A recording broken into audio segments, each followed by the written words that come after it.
Hi student, my name is Brijesh Sharma and I am going to teach you a very important topic from the class 9 science which is relative motion. So if I start the lecture with a simple question, what is your current state? मतलब आप state of rest पे हो या motion पे हो? Then what will be your answer? Most of the you will say that कि sir मैं तो अभी रेस्ट पे हूँ क्योंकि मैं बैठा हूँ या बैठी हूँ, right? Yes, you are right, but the question is wrong. Let me explain you why. So when we have to describe that someone, something or some object or someone is a state of rest or motion, there should be a point of reference. What should be there? There should be a point of reference. Okay. So there should be a point of reference. Without a point of reference, we cannot say that कि कोई भी चीज rest पे है या motion पे है. Okay. So now let's take an example. We have two pens, right? They are like separated by a small distance. अब आपको क्या करना है, आपको बताना है कि ये दोनों पेन अब मैं इनको मूव करा रहा हूँ और ऐसे मूव करा रहा हूँ. क्या इन दोनों के बीच की डिस्टेंस चेंज हो रही है? नहीं हो रही है. एंड जब हम डिफाइन करते हैं मोशन को, हम ये बोलते हैं कि कोई भी चीज अगर अपने टाइम के साथ अपने पोजीशन को चेंज करती है तो that is in the state of motion. पर इन दोनों के बीच में क्या कोई सेपरेशन आ रहा है? नहीं आ रहा. तो अभी कोई सेपरेशन नहीं आ रहा means these two objects with each other with each other are at the state of rest. पर अभी ध्यान से देखेंगे दूसरा एग्जांपल. लेट्स सपोज दिस दो बोथ पेन आर देयर. अब ये दोनों एक साथ अपोजिट डायरेक्शन में आ रहे हैं तो यस, अब इनकी एक दूसरे को लेकर डिस्टेंस क्या हो रही है? चेंज हो रही है. जब दो चीजें एक दूसरे के रेफरेंस में अपनी पोजीशन बदलती हैं then these are in the state of motion with respect to each other. Okay. अब कैसे पहचानेंगे? जैसे आप देखो तो अगर आप क्या फोकस कर पा रहे हो दोनों पेन में एक साथ? नहीं कर पा रहे. पर अगर मैं मुझे डिफाइन करना है कि कोई भी चीज रिलेटिव है या नहीं है तो हम क्या करें, हम किसी एक पेन पे बैठ जाते हैं. जैसे लेट्स सपोज दिस पेन ए. अब आप इसमें बैठे हो और आप इसको मूव करते हुए देख रहे हो तो for you this is rest observer के लिए, ठीक है. And this pen is moving.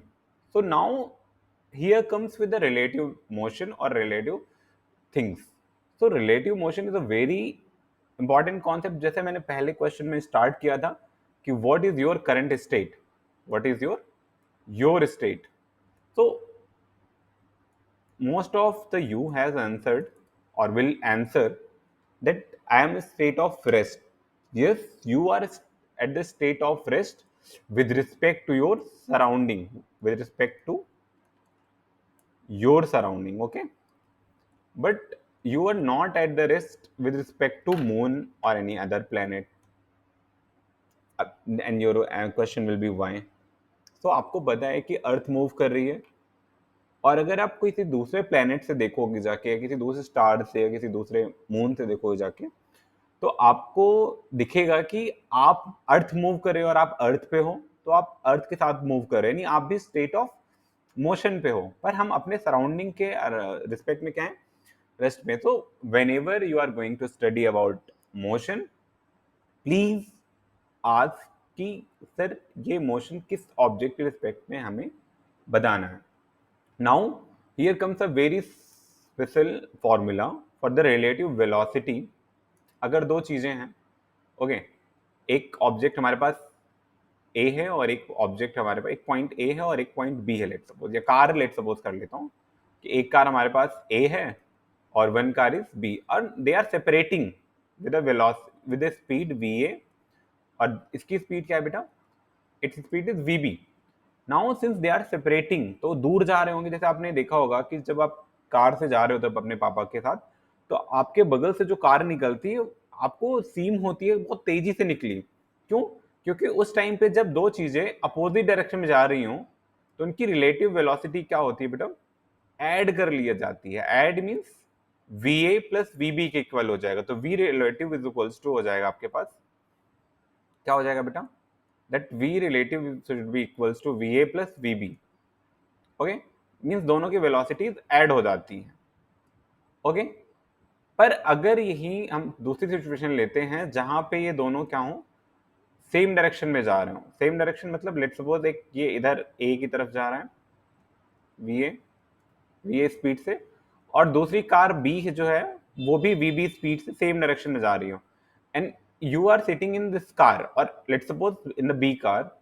तो then your relative speed vr will be equals to, let's suppose one of them is faster, let's suppose vb is faster, so vb minus va, what will be their speed? vb minus va. So this is the concept of relative speed. There are much more things about this, पर आपको इतना पता होना चाहिए कि जब आप किसी चीज में रिलेटिव मोशन डिफाइन कर रहे हो तो हाउ विल यू से, और क्या एग्जांपल्स हम यूज कर सकते हैं. Okay, thank you very much. I hope you understand.